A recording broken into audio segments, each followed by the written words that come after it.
Pinahayag naman po ng Department of Foreign Affairs na ang mga Chinese nationals na mag-a-apply para ho sa tourist visa sa mga Philippine Foreign Service Post ay kinakailangan mag-submit ng Social Insurance Record Certificates para ho mas mabilis ang verification.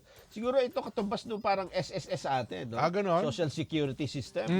Sa kanila ay Social Security Certificates. Oh. Insurance. Ang isinubiting sertipiko naman ay dapat na nakarehistro ng hindi bababa sa 6 na buwan sa panahon ng pagsasubmit ng visa application. Ang iba namang exemptions ng requirements ay ikinokonsidera case-to-case basis. Ang karagdagang visa requirement ay bahagi ho ng pagpapahusay ng visa policies and regulations para daw sa ligtas na pagpasok ng foreign visitors.